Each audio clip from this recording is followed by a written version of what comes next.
രണ്ട് ഷർട്ടും മുണ്ടൊന്ന് തേച്ചേ. ഞാൻ ചോദിച്ചു കേട്ടാ, നിങ്ങൾ എവിടെ പോണെന്ന്? തേക്കടി.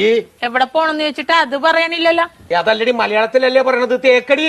നല്ല സൗകര്യമില്ല. ഇംഗ്ലീഷിലല്ലല്ലോ പറഞ്ഞത്, മലയാളത്തിലല്ലേ പറഞ്ഞത്. പറഞ്ഞാൽ നിനക്ക് മനസ്സിലാകത്തിന് ഞാൻ എന്ത് ചെയ്യാനാണ്? നിങ്ങൾ എവിടെ പോണ? തേക്കടിന്ന്.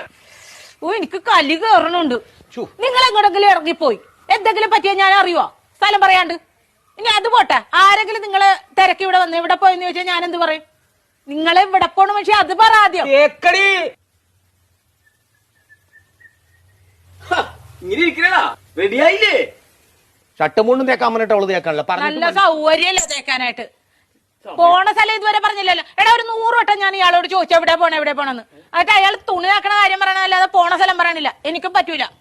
ഇയാൾക്കാ പറയാൻ കഴിയില്ല. നീ എങ്കിലും ഒന്ന് പറയാം എവിടെ പോണത്. തേക്കടി. ആഹാ, അത് കൊള്ളാലോ. ദേ ഒരു കാര്യം ഞാൻ പറഞ്ഞേക്കാം, എന്റെ കെട്ടിയൻ എന്നെ ഇടിപൊടി എന്ന് വിളിക്കും. എന്ന് വെച്ച് കണ്ടവന്മാര് വീട്ടിൽ കയറി ഒന്ന് ഇടിപൊടി എന്ന് വിളിച്ചിട്ടില്ല, അടിച്ച കാരണം വിളിക്കും. പറഞ്ഞാൽ മനസ്സിലാവൂല.